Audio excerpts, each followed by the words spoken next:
Hello students, প্রতিদিনের মতো আজ আবারও একটি নতুন প্র্যাকটিস সেট নিয়ে চলে এসেছি।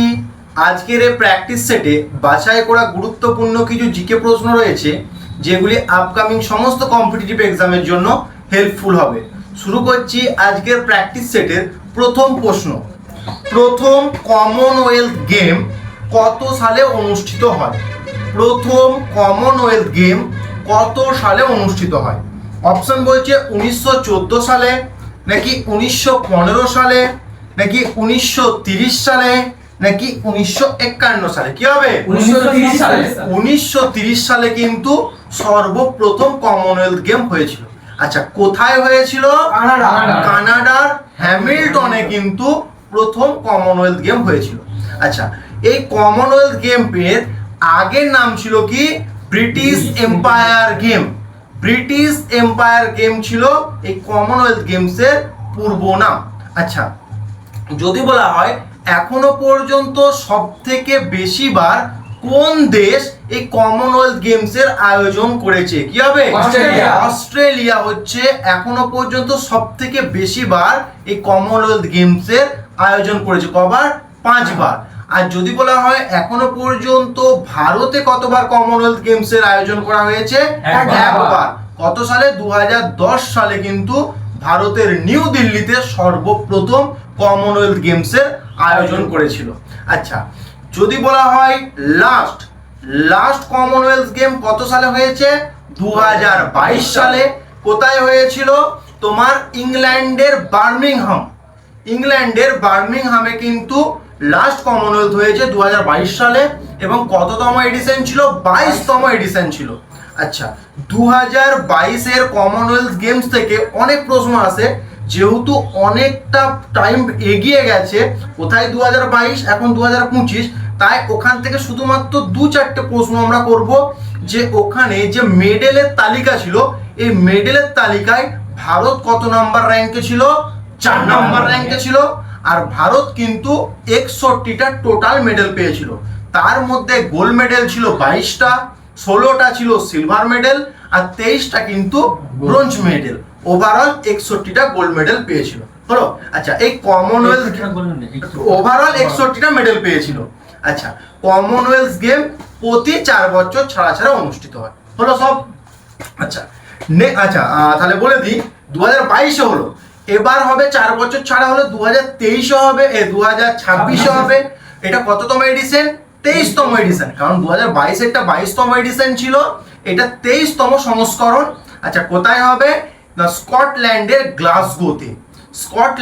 গ্লাসগো শহরে কিন্তু এবার আপকামিং যেই তোর কমনওয়েলথ গেমসটা আসছে হবে, সেটা কিন্তু আয়োজন করবে।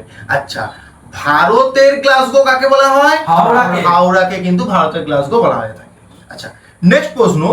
ভারতের উপমহাদেশের কোন অঞ্চলটি প্রায়শই ক্রান্তীয় ঘূর্ণিঝড় দ্বারা প্রভাবিত হয়?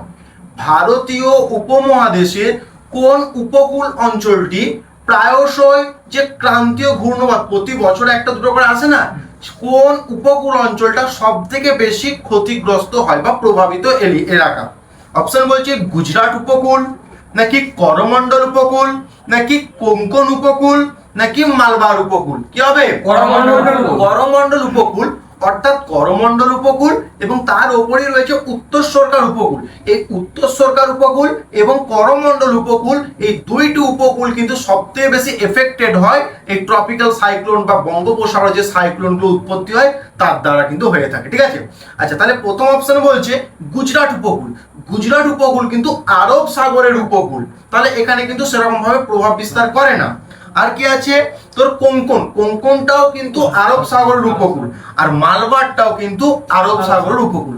সবথেকে বেশি এফেক্টেড হয় কি না, পূর্ব দিকের উপকূলগুলো, ভারতীয় উপমহাদেশের পূর্ব উপকূল, অর্থাৎ কি তোর এদিকে করমণ্ডল উপকূল এবং উত্তর সরকার উপকূল কিন্তু সব থেকে বেশি এই ট্রপিক্যাল সাইক্লোন বা ক্রান্তীয় ঘূর্ণিঝড়ের কবলিত হয়ে ক্ষতিগ্রস্ত হয়ে থাকে।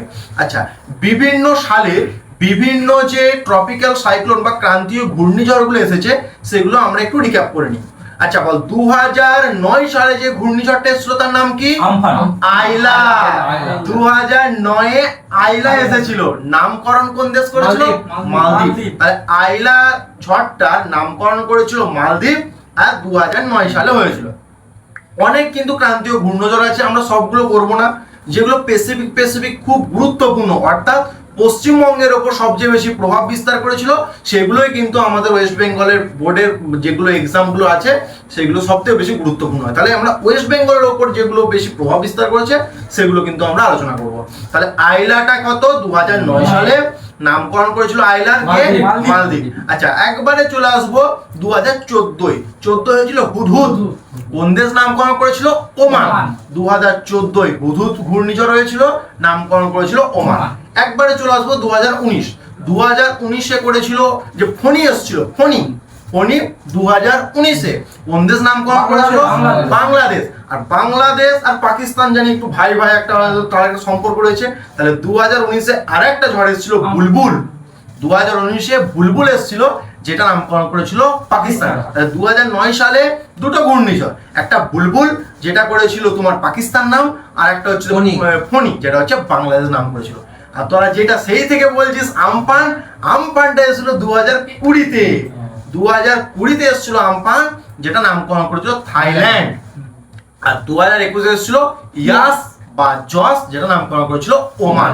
হলো এক জাতীয় সবগুলো বলে দিচ্ছি। 2009 সালে আইলা নামকরণ করেছিল মালদ্বীপ। 2014-তে হুদহুদ যেটা নামকরণ করেছিল ওমান।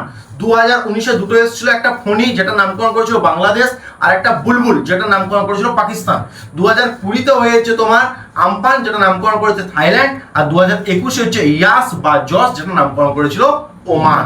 হলো আচ্ছা নেক্সট প্রশ্ন, গঙ্গা নদীর কোন উত্তর তীরের উপনদী কালীগণ্ডক ও ত্রিশূল গঙ্গা নামে দুটি প্রবাহ দ্বারা গঠিত? আচ্ছা গঙ্গার যে উত্তর তীরের নদীগুলো রয়েছে সেই নদীগুলির মধ্যে কোন নদীটি ত্রিশূল গঙ্গা এবং কালীগণ্ডক এই দুটো নদীর মিলিত প্রবাহ? বুঝতে পারলি প্রশ্নটা? মানে এই যে অপশনগুলো বলছি তার মধ্যে কোন নদীটা ত্রিশূল গঙ্গা আর কালীগণ্ডক এই দুটো নদীর মিলিত প্রবাহ? অপশন বলছে কি মহানন্দা, নাকি গণ্ডক, নাকি কোশি, নাকি রামগঙ্গা? কি হবে? গণ্ডক। কারণ কালী গণ্ডক ওয়ার্ডটার মধ্যে তো গণ্ডক রয়েছে, তাহলে গণ্ডক নদী কিন্তু কালীগণ্ডক এবং ত্রিশূল গঙ্গা এই দুটো নদীর কিন্তু মিলিত প্রবাহ। হলো আচ্ছা মহানন্দা কোথায়? না দার্জিলিং থেকে উৎপত্তি হচ্ছে, তাই তো? দার্জিলিং থেকে উৎপত্তি হয়ে গঙ্গার সাথে এসে মিলিত হয়েছে। আচ্ছা আর কি কোশি? কোশি কি বলা হয়? কোশিকে বিহারের দুঃখ। বাংলার দুঃখ বললে দামোদর, আর কোশি হচ্ছে কি বিহারের দুঃখ। আর অপশন ডি আছে রামগঙ্গা। রামগঙ্গা কি না উত্তরাখণ্ডের যেহেতু জিম কর্বেট ন্যাশনাল পার্ক রয়েছে অর্থাৎ সবচেয়ে প্রাচীনতম জাতীয় উদ্যান, সেই জাতীয় উদ্যানটা এই রামগঙ্গা নদীর তীরে অবস্থিত। তাহলে এখান থেকে আরেকটু জেনে নিই গঙ্গার উত্তর তীরের উপনদী কোনগুলো বা গঙ্গার বাম তীরের উপনদী হচ্ছে গোমতী, ঘরঘোড়া, গণ্ডক, এই সমস্তগুলো, কোশি, মহানন্দা, এগুলো কিন্তু গঙ্গার তোর বাম তীরের উপনদী বা উত্তর তীরের উপনদী।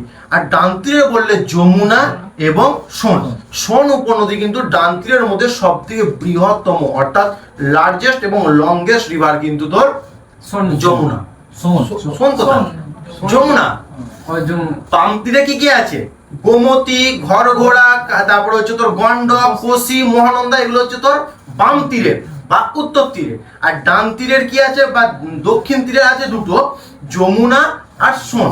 যমুনা হচ্ছে সব থেকে লম্বা, যমুনা হচ্ছে সব থেকে লম্বা।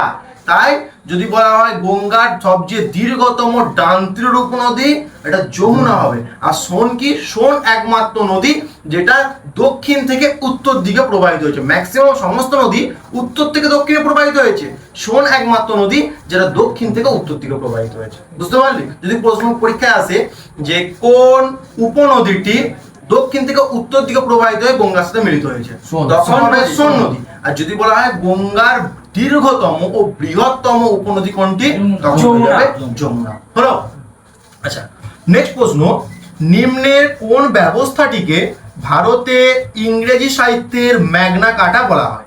ভারতের কোন ব্যবস্থাটিকে বা কোন প্রতিবেদনটিকে ইংরাজি সাহিত্য বা পাশ্চাত্য সাহিত্যের ম্যাগনা কার্টা বলা হয়? অপশন হচ্ছে হান্টার কমিশন, নাকি মেকলে মিনিটস, নাকি উডের ডিসপ্যাচ, নাকি র্যালে কমিশন। কি হবে? উডের ডিসপ্যাচ বা উডের প্রতিবেদন কি বলা হয়ে থাকে? পাশ্চাত্য শিক্ষার ম্যাগনা কার্টা বলা হয়ে থাকে। বিষয়টা কি না, 1784 সালে পিটের ভারত শাসন অনুযায়ী, মানে ভারত শাসন আইন অনুযায়ী ব্রিটিশ ইস্ট ইন্ডিয়া কোম্পানির জন্য ইংল্যান্ডে বোর্ড অফ কন্ট্রোল গঠিত হলো। এই বোর্ড অফ কন্ট্রোলের সভাপতি কে ছিল? Charles would. ওই চার্লস উড ভারতের শিক্ষা ব্যবস্থার বিষয়ে একটি প্রতিবেদন পাঠালো কোথায় না, সেই সময় ভারতের গভর্নর জেনারেল ছিল লর্ড ডালহৌসি। ডালহৌসির কাছে কিন্তু চার্লস উড একটি সুপারিশ পাঠালো ভারতের শিক্ষা ব্যবস্থা রিলেটেড, যেটাকে বলা হয়ে থাকে উডের ডিসপ্যাচ বা উডের সুপারিশ বা উডের প্রতিবেদন। কত সালে হয়েছিল?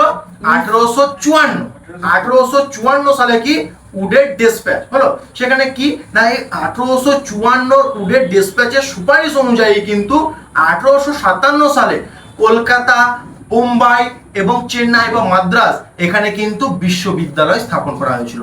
যদি পরীক্ষায় প্রশ্ন আসে কোন সুপারিশ বা কোন প্রতিবেদন অনুযায়ী ভারতের যে প্রেসিডেন্সি বিভাগগুলো রয়েছে সেখানে তোর বোম্বে এবং চেন্নাই বা মাদ্রাস এবং কলকাতাতে বিশ্ববিদ্যালয় স্থাপন করা হয়েছিল, তখন কিন্তু আনসার হয়ে যাবে উডের প্রতিবেদন, যেটা কত সালে দিয়েছিল? 1854 সালে। 1854 সালে দিয়েছিল। আর বোর্ড অফ কন্ট্রোলের সভাপতি ছিল চার্লস উড, যে বোর্ড অফ কন্ট্রোলটা গঠিত হয়েছিল পিটের ভারত শাসন অনুযায়ী 1784 সালে হলো। অপশন এ আছে হান্টার কমিশন। হান্টার কমিশনও কিন্তু 1882 সালে হয়েছিল এবং ওই কমিশনটাও কিন্তু শিক্ষা রিলেটেড। তো 2022 সালের তোর এসএসসির পিওয়াইকিউ কোয়েশ্চেনে ছিল যে তোর এই যে তোর চার্লস উডের যে প্রতিবেদন, এই প্রতিবেদনটা কোন রিলেটেড? শিক্ষা রিলেটেড, বাণিজ্য রিলেটেড, সামরিক রিলেটেড, নাকি অর্থনীতি রিলেটেড? কি হবে? শিক্ষা রিলেটেড। হান্টার কমিশনটাও কিন্তু ঠিক সেরকমই শিক্ষা রিলেটেড, যেটা 1882 সালে কিন্তু প্রণয়ন করা হয়েছিল। হান্টার কমিশন দুটো রিলেটেড আছে, একটা শিক্ষা রিলেটেড যেটা 1882 এবং 1919 সালে যখন জালিয়ানবাগ হত্যাকাণ্ড হয়েছিল, ওই জালিয়ানবাগ হত্যাকাণ্ডের তদন্ত করবার জন্য কিন্তু 1919 সালে কিন্তু তোর এই হান্টার কমিশন গঠন করা হয়েছিল। তাহলে যদি বলা হয় 1919 এর হান্টার কমিশন কেন গঠন করা হয়েছিল? জালিয়ানবাগ হত্যাকাণ্ডের তদন্তের জন্য। আর যদি বলা হয় 1882 এর হান্টার কমিশন কেন, সেটা কিন্তু শিক্ষা সংক্রান্ত। আর যে মেকলে মিনিটসও কিন্তু শিক্ষা সংক্রান্ত তারা কিছু সাজেস্ট করেছিল, যেটা কত সালে? 1835। তাহলে 1835 মেকলে মিনিটস বা এটাকে বলে মেকলে মিনিটসের চুইয়ে পড়া নীতি। আর একটা আছে অপশন ডি র্যালে কমিশন, যেটা 1902 সালে, এটাও কিন্তু শিক্ষা সংক্রান্ত তো সুপারিশ করেছিল বা শিক্ষা সংক্রান্ত গঠিত একটা কমিশন। তাহলে Hunter commission, Raleigh commission, Macaulay minutes এবং উডের ডিসপ্যাচ, এই চারটেই কিন্তু কি শিক্ষা সংক্রান্ত সুপারিশ করেছিল। ঠিক আছে। আচ্ছা, নেক্সট প্রশ্ন, আর্জেন্টিনা এবং উরুগুয়েতে কোন নাতিশীতোষ্ণ তৃণভূমি দেখা যায়? আর্জেন্টিনা এবং উরুগুয়েতে কোন নাতিশীতোষ্ণ বা কোন টেম্পারেট গ্রাসল্যান্ড আমরা দেখতে পাবো? অপশন বলছে সেলভা, নাকি ডাউনস, নাকি পম্পাস, নাকি ভেটস। কি হবে? পম্পাস। আর্জেন্টিনা এবং উরুগুয়েতে কিন্তু আমরা পম্পাস নাতিশীতোষ্ণ তৃণভূমি দেখতে পাবো। তৃণভূমিকে দুটো ভাগে ভাগ করা যায় প্রধানত, একটা ট্রপিক্যাল অর্থাৎ ক্রান্তীয় তৃণভূমি, যার মধ্যে পড়ছে ব্রাজিলের ক্যাম্পোস, ভেনেজুয়েলা, ল্যানোস, এগুলো কিন্তু তোর ক্রান্তীয়র মধ্যে। প্রশ্ন দিয়েছে নাতিশীতোষ্ণ তৃণভূমি অর্থাৎ নিরক্ষরেখার উভয় পার্শ্বে 30 ডিগ্রি থেকে 35 ডিগ্রি 50 ডিগ্রি অক্ষাংশের মধ্যে আমরা যে তৃণভূমি দেখতে পাবো তাকে বলা হবে কিন্তু নাতিশীতোষ্ণ তৃণভূমি।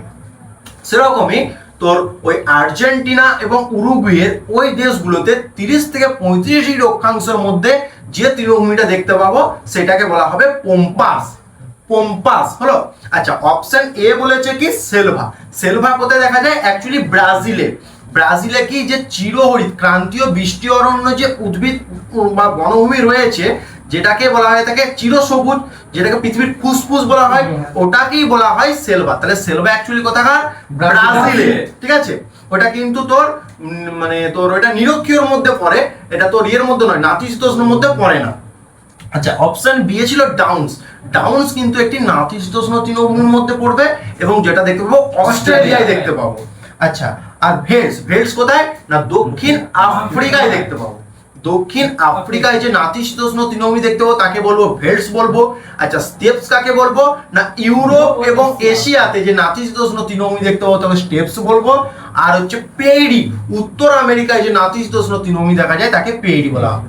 একসাথে সবগুলো বলে দিচ্ছি। উত্তর আমেরিকায় পেইরি নাতিশীতোষ্ণ তৃণভূমি, উত্তর আমেরিকায় নাতিশীতোষ্ণ তৃণভূমি হচ্ছে পেইরি, দক্ষিণ আমেরিকায় আর্জেন্টিনা উরুগুয়ে পম্পাস আছে, দক্ষিণ আফ্রিকায় ভেল্ড আছে, ইউরোপ এশিয়ায় তো স্টেপস রয়েছে, অস্ট্রেলিয়ায় তো ডাউনস রয়েছে। হলো। আচ্ছা, নেক্সট প্রশ্ন, নিচের কোনটি ভৌত পরিবর্তন? নিচের কোনটি ভৌত পরিবর্তন? অপশন বলছে বরফ গলানো, নাকি দুধ থেকে দইয়ে পরিবর্তন করা, নাকি লোহায় মরিচা পড়া, নাকি ফল পেকে যাওয়া। কি হবে? বরফ গলন। আচ্ছা, ভৌত পরিবর্তন কি? মানে পরিবর্তন, পদার্থের পরিবর্তন দুই ধরনের হয়ে থাকে, একটা হচ্ছে ভৌত পরিবর্তন, একটা হচ্ছে রাসায়নিক পরিবর্তন। ভৌত পরিবর্তন কি না যে পরিবর্তনে শুধুমাত্র পদার্থের অবস্থার পরিবর্তন ঘটবে, তার মধ্যে থাকা যে রাসায়নিক গঠন তার কোনো পরিবর্তন হবে না, সেটাকে বলবো আমরা ভৌত পরিবর্তন। আর রাসায়নিক পরিবর্তন কাকে বলবো না অবস্থার পরিবর্তন তো হবে, তার পাশাপাশি কি রাসায়নিক গঠনেরও কিন্তু পরিবর্তন হবে। হলো। তাহলে ভৌত পরিবর্তনে কি না শুধুমাত্র স্টেট, অর্থাৎ আমরা আকার আকৃতি অবস্থার পরিবর্তন দেখতে পাবো। তাহলে ধর বরফ যে গলে যাওয়া সেটা হচ্ছে আমরা ভৌত পরিবর্তন একটা এক্সাম্পল ধরলাম। দেখ, প্রথমে জলটাকে যদি আমরা মানে বরফটাকে যদি উষ্ণতা দিই তাহলে কি হলো জলে পরিণত হয়ে গেল, অর্থাৎ দেখ অবস্থার পরিবর্তন হলো। কিন্তু বরফেরও সংকেত কি H2O, জলের সংকেত কি H2O। আবার জলটাকে আমরা তাপ দিচ্ছি সেটা কি বাষ্পে পরিণত হয়ে যাচ্ছে, জলীয় বাষ্পের সংকেত কি H2O, অর্থাৎ জল, বরফ, জলীয় বাষ্প এদের তিনটেরই কিন্তু কি সংকেত H2O। কিন্তু যখনই তাদেরকে তাপ দিচ্ছি কি হচ্ছে শুধুমাত্র তাদের অবস্থার পরিবর্তন হচ্ছে, অর্থাৎ বরফ থেকে জল, জল থেকে জলীয় বাষ্প। আবার আমরা তাপ প্রয়োগ করার ফলে এগুলো হচ্ছে, তাপ যদি আমরা কমিয়ে নিই আবার জলীয় বাষ্প থেকে তরলে পরিণত হবে বা জলে পরিণত হবে, আবার তাপ কমিয়ে নিলে জল থেকে আবার বরফে পরিণত হয়ে যাবে, অর্থাৎ কি রিভার্সেবল হয়ে থাকে, উভয়মুখী হতে পারে, এইদিকে যাবে আবার ঘুরে রিভার্সে এইদিকে আসতে পারে। ঠিক আছে, এগুলো হচ্ছে ভৌত পরিবর্তন। আর রাসায়নিক পরিবর্তন কি না একবার এই জায়গা থেকে এই জায়গায় চলে গেলে আর রিভার্সে কিন্তু সেই জায়গাতে আসতে পারবে না। যেমন ধর দুধ থেকে দই তৈরি, দুধ থেকে যদি আমরা দইয়ে কনভার্ট হয়ে যাই, দুধ থেকে যদি দই একবার কনভার্ট হয়ে যায় আমরা কিন্তু দই থেকে আর দুধে কিন্তু সেটাকে নিয়ে আসতে পারবো না। কেন? তার মধ্যে রাসায়নিক যে গঠন রয়েছে, ঠিক আছে, কেমিক্যাল যে ফরমেশনটা রয়েছে সেটা কিন্তু টোটালি চেঞ্জ হয়ে যায়, তাই এটা একটা রাসায়নিক পরিবর্তনের এক্সাম্পল। আচ্ছা, লোহায় মরিচা পড়া, লোহায় মরিচা পড়াও কিন্তু একটা রাসায়নিক তোর গঠনের পরিবর্তন একটা উদাহরণ। বিষয়টা কেমন না লোহা, বিশুদ্ধ লোহাটা কি ফেরাস অক্সাইড রূপে অবস্থান করে। ওই ফেরাস অক্সাইডটা কিন্তু খুব শক্তিশালী এবং খুব একটা শক্ত ধাতু। ঠিক আছে, যখনই তার উপর মরিচা পড়ছে সেটা কিন্তু ফেরাস অক্সাইডটা ফেরিক অক্সাইডে ট্রান্সফার হয়ে যায়। দেখ, ফেরাস থেকে ফেরিকে হয়ে যাচ্ছে না, তাহলে কি রাসায়নিক গঠনের পরিবর্তন হচ্ছে, তাই এটি একটি কিন্তু লোহায় মরিচা পড়া একটি রাসায়নিক পরিবর্তনের এক্সাম্পল। আচ্ছা, ফল পেকে যাওয়া, ধর একটা কাঁচা ফল যখন রয়েছে সেটা যখন চেঞ্জ হয়ে যাচ্ছে অর্থাৎ পেকে যাচ্ছে, তার স্বাদের চেঞ্জ আসে, তার গঠনের চেঞ্জ আসে, তাই তো? তার মানে কি স্বাদটা চেঞ্জ আসছে কিভাবে?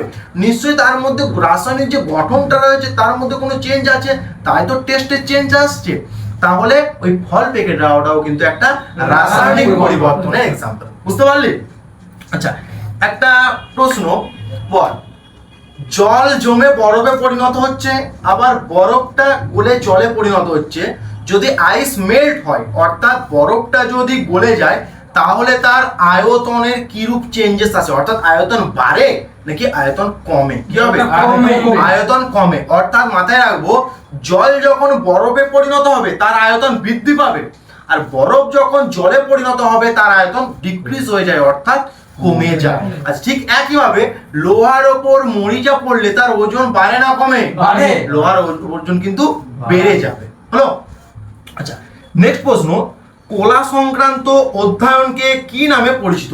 কলা, কলা মানে খাবার কলা নয়, কোষ সমষ্টি, অর্থাৎ অনেকগুলো কোষ নিয়ে, আমাকে বলতে দে, যখন অনেকগুলো কোষ নিয়ে একটা উপাদান গঠিত হবে, জীবদের একটি উপাদান, সেটা হচ্ছে কি না কলা বলবো। অর্থাৎ কলা কি না অনেকগুলি কোষের, একই ধরনের কোষের সমষ্টিকে আমরা বলবো কলা বা টিস্যু। তাহলে এই যে কলা বা টিস্যু সংক্রান্ত পড়াশোনাকে আমরা বা অধ্যয়নকে কি বলবো? অপশন বলছে সাইটোলজি, নাকি হিস্টোলজি, নাকি কার্ডিওলজি, নাকি অস্টিওলজি। কি হবে? হিস্টোলজি। আচ্ছা, টিস্যু সংক্রান্ত পড়াশোনাকে বা কলা সংক্রান্ত পড়াশোনাকে বলবো হিস্টোলজি বলবো। ঠিক আছে।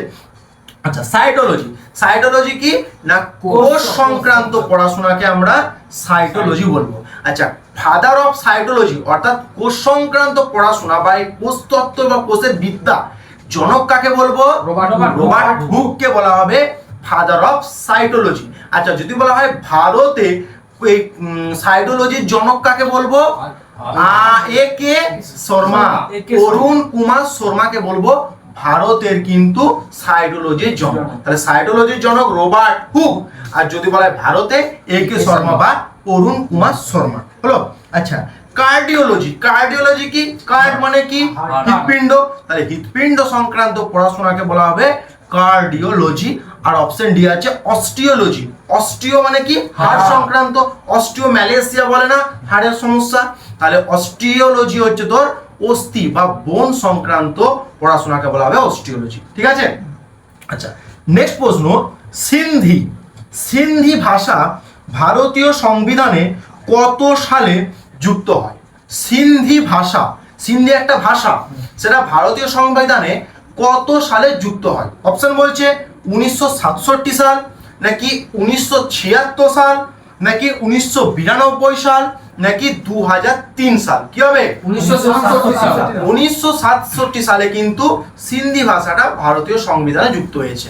আচ্ছা, বর্তমানে ভারতীয় সংবিধানে অফিসিয়াল ল্যাঙ্গুয়েজের সংখ্যা 22টি, কিন্তু ভারতীয় সংবিধান যখন কার্যকরী হয় তখন 22টা ছিল না, তখন ছিল কিন্তু 14টা। তাহলে পরীক্ষায় প্রশ্ন আসতে পারে বর্তমানে সংবিধানের অফিসিয়াল ল্যাঙ্গুয়েজের সংখ্যা 22টি, কিন্তু যখন কার্যকারী হয়েছিল তখন তার সংখ্যা কটি ছিল? আনসার হয়ে যাবে 14টি। আচ্ছা, তাহলে 14 থেকে এই যে 8টা ল্যাঙ্গুয়েজ সংবিধানে প্রবেশ করছে বা অন্তর্ভুক্ত হচ্ছে, তাহলে কোন ভাষাটা কত সালে এবং কততম কনস্টিটিউশনাল অ্যামেন্ডমেন্ট বা সংবিধান সংশোধনীর মাধ্যমে ঢুকেছে, সেগুলো কিন্তু পরীক্ষায় প্রশ্ন আসতে পারে। মাথায় রাখবে ভাষা সংক্রান্ত 3বার অ্যামেন্ডমেন্ট হয়েছে। প্রথম অ্যামেন্ডমেন্ট হয়েছে 1967 সালে, যেটা 21তম মধ্যে পড়ে, 21তম সংবিধান সংশোধনী। সেই সংবিধান সংশোধনীতে কিন্তু সিন্ধি ভাষাকে সংবিধানে প্রবেশ করানো হলো বা অন্তর্ভুক্ত হলো। আচ্ছা, তাহলে 21তম সংবিধান সংশোধনী যেটা হয়েছে 1967 সালে, সেই সংবিধান সংশোধনীতে সিন্ধি ভাষাকে ভারতীয় সংবিধানে যুক্ত হয়েছে। আচ্ছা, তারপরে আসছে 71তম সংবিধান সংশোধনী, যেটা 1992 সালে হয়েছিল। তাহলে 1992 সালে দ্বিতীয়বার সংবিধান সংশোধন হয়েছে ভাষার জন্য, সেটা কততম না 71তম সংবিধান সংশোধনী। সেখানে 3টি ভাষা কিন্তু যুক্ত হয়েছে সংবিধানে। কি কি? নামাক, NMK, অর্থাৎ N ফর হচ্ছে নেপালি, M ফর হচ্ছে মণিপুরি, আর K ফর হচ্ছে কোঙ্কনি। তাহলে নেপালি, মণিপুরি, কোঙ্কনি এই 3টি ভাষা কিন্তু 1992 সালের 71তম কনস্টিটিউশনাল অ্যামেন্ডমেন্টের মাধ্যমে ভারতীয় সংবিধানে অ্যাডপ্ট করা হয়েছে বা অন্তর্ভুক্ত হয়েছে। আচ্ছা, 3 নম্বর সংবিধান সংশোধনীটা কখন হলো ভাষাকে নিয়ে? 2003 সালে হলো। কততম না 92তম সংবিধান সংশোধনী। সেখানে 4টি ভাষাকে প্রবেশ করানো হলো। কি কি? BDMS, অর্থাৎ বোরো, ডোগরি এবং মৈথিলি, আর হচ্ছে সাঁওতালি হলো। বোরো, ডোগরি, মৈথিলি, সাঁওতালি এগুলো কিন্তু 2003 সালে 92তম সংবিধান সংশোধনীর মাধ্যমে মানে তো ভারতীয় সংবিধানে প্রবেশ করানো হয়েছে। আচ্ছা, ভারতীয় সংবিধানে ভাষা সংক্রান্ত আলোচনা হয় কত নাম্বার তফসিলে রয়েছে? 8 নাম্বার তফসিলে কিন্তু ভাষা সংক্রান্ত আলোচনা রয়েছে হলো। আচ্ছা, নেক্সট প্রশ্ন, 2011-র আদমশুমারি অনুযায়ী ভারতের কোন রাজ্যে লিঙ্গানুপাত বা সেক্স রেশিও সব থেকে বেশি? 2011-র আদমশুমারি অনুযায়ী ভারতের কোন রাজ্যে লিঙ্গানুপাত বা সেক্স রেশিও সব থেকে বেশি? আগের একটি ভিডিওতে আমরা সাক্ষরতাগুলো নিয়ে কমপ্লিট করেছি, আজকে রেখেছি সেক্স রেশিও থেকে। অপশনগুলো হচ্ছে বিহার নাকি পশ্চিমবঙ্গ নাকি কেরালা নাকি হরিয়ানা? কি হবে? কেরল রাজ্যে কিন্তু সেক্স রেশিও বা লিঙ্গানুপাত সব থেকে বেশি। লিঙ্গানুপাত বা সেক্স রেশিও বিষয়টা কি না, প্রতি 1000 জন পুরুষে কতজন মহিলা বসবাস করছে তার যে অনুপাত, সেটা কি বলা হয়? সেক্স রেশিও বা লিঙ্গানুপাত। ভারতের যদি বলা হয়, ভারতের ওভারঅল লিঙ্গানুপাত কত? 1000:943, অর্থাৎ 1000 জন পুরুষে প্রতি 1000 জন পুরুষে কিন্তু 943 জন মহিলা ভারতে আছে। এটা 2011 সেন্সাস। 2001 সেন্সাস 10 বছর ছাড়া ছাড়া তো হয়। 2001 সেন্সাসে কিন্তু ছিল 1000 জন পুরুষে 933 ছিল, অর্থাৎ 933 আগে ছিল, 2011 সেন্সাসে হয়ে গেছে 943। আচ্ছা, কেরল যে সব থেকে বেশি, তার লিঙ্গানুপাতটা বেশি কত না 1000:1084, অর্থাৎ প্রতি 1000 জন পুরুষে কেরল রাজ্যে 1084 জন মহিলা বসবাস করে। মানে ছেলের থেকে মেয়ের সংখ্যা কিন্তু কেরল রাজ্যে বেশি। আচ্ছা, তাহলে বেশি যখন জানলাম, কমটা জানবো। কোন রাজ্যে সবচেয়ে কম? মাথায় রাখবো যে তোর লিঙ্গানুপাত বা সেক্স রেশিও পাওয়া মানে হরিয়ানা হচ্ছে সব থেকে কম। ঠিক আছে, তাহলে হরিয়ানায় সব থেকে কম। কত? 1000:, অর্থাৎ প্রতি 1000 জন পুরুষে 879 জন কিন্তু মহিলা থাকে। তাহলে হরিয়ানার লিঙ্গানুপাত কত? 1000:879। আচ্ছা, যদি বলা হয় কি, এগুলো রাজ্য থেকে গেল, সবচেয়ে বেশি কেরল আর সবচেয়ে কম হচ্ছে হরিয়ানা। যদি বলা হয় কেন্দ্রশাসিত অঞ্চল, কেন্দ্রশাসিত অঞ্চলে 1 নম্বর আছে পুদুচেরি। পুদুচেরি হচ্ছে সব থেকে বেশি রয়েছে কেন্দ্রশাসিত অঞ্চল অনুযায়ী। কত? 1000 জন ছেলের এগেনস্টে মেয়ের সংখ্যা কত? 1037 জন। 1000 জন পুরুষের এগেনস্টে 1037 জন মেয়ে কিন্তু বসবাস করে পুদুচেরি কেন্দ্রশাসিত অঞ্চলে। আর যদি বলা হয় তোর কম কোনটাই? দমন ও দিউ। বর্তমানে যদিও এখন দমন ও দিউ এবং নগর হাভেলি মার্চ হয়ে গেছে, কিন্তু 2011 সেন্সাস অনুযায়ী কিন্তু দমন ও দিউ কেন্দ্রশাসিত অঞ্চলটাকে কিন্তু বলা হয়েছে যে সব থেকে লিঙ্গানুপাত কম। কত না 1000:618, অর্থাৎ 1000 জন ছেলে যদি বসবাস করে দমন ও দিউতে, তাহলে 618 জন কিন্তু মেয়ে বসবাস করবে। হলো? কিভাবে মাথায় রাখবো? দমন ও দিউ, ওরা হয়তো মেয়েদেরকে জন্মানো গুলোকে দমন করে রেখেছে, তাহলে দমন ও দিউ কেন্দ্রশাসিত অঞ্চলে লিঙ্গানুপাত সব থেকে কম। আচ্ছা, যদি বলা হয় জেলা, যদি বলা হয় জেলায় সব থেকে কোনটা না পুদুচেরির মাহে। পুদুচেরির মাহে জেলায় কিন্তু সবচেয়ে বেশি সেক্স রেশিও বেশি। আর যদি কম বলা হয়ে থাকে তাহলে হচ্ছে দমন জেলায়, কিন্তু দমন ও দিউয়ের এই দমন জেলায় সেক্স রেশিও হচ্ছে সব থেকে কম। আচ্ছা, এগুলো হচ্ছে প্রাপ্তবয়স্ক দেখলাম। যদি বলা হয় যে শিশুদের মধ্যে লিঙ্গানুপাত সব থেকে বেশি মিজোরামে, আর সব থেকে কম বললে কি? হরিয়ানা। আচ্ছা, যদি বলা হয় যে তোর শিশুদের কোন জেলাতে লিঙ্গানুপাত সব থেকে বেশি, জেলা ওয়াইজ, কিন্তু এটা শিশুদের ক্ষেত্রে, তখন আনসার হয়ে যাবে হিমাচল প্রদেশের ওই কুলু ও স্পিতি, অর্থাৎ লাহুল উপত্যকা আছে না, ওই ডিস্ট্রিক্টে, কুল্লু ডিস্ট্রিক্টে কিন্তু সব থেকে তোর সেক্স রেশিও বেশি, কিন্তু সেটা কি? শিশুদের ক্ষেত্রে। আর যদি কম বলে থাকে তাহলে হরিয়ানার ঝাঝার ডিস্ট্রিক্ট, হরিয়ানার ঝাঝার ডিস্ট্রিক্টে কিন্তু সব থেকে মেয়ে, অর্থাৎ তোর শিশুদের লিঙ্গানুপাত সব থেকে কম। আজকের আলোচনা এখানেই শেষ করছি। আজকের আলোচনার শেষ প্রশ্নটি হলো, বিহারের রাজধানীর নাম কি? বিহারের রাজধানীর নাম কি? আচ্ছা, যে অপশনগুলো আমি দিচ্ছি সেই অপশনগুলো সেই রাজ্যের মুখ্যমন্ত্রী এবং রাজ্যপাল কে আছে, অবশ্যই তোমরা কমেন্ট বক্সে কমেন্ট করে জানাবে। তোমরা কেন কমেন্ট করছো না জানি না, যত কমেন্টে তোমরা লিখবে তত তোমাদের রিভাইজ হবে, বারবার বলছি। তাহলে বিহারের রাজধানী কি? অপশন পাটনা নাকি মেঘালয়, তোর মণিপুর, তোর পাটনা নাকি মুম্বাই নাকি চেন্নাই নাকি বেঙ্গালুরু? মুম্বাই, চেন্নাই, বেঙ্গালুরু নাকি পাটনা? বিহারের রাজধানী কোনটি? আজকের আলোচনা এখানেই শেষ করছি। আজকের আলোচনার প্রশ্ন এবং আলোচনা তোমাদের কেমন লাগলো অবশ্যই তা কমেন্ট বক্সে জানাবে। যদি ভালো লেগে থাকে লাইক করবে, বন্ধুদের মধ্যে শেয়ার করবে। দেখা হচ্ছে নতুন ভিডিওতে।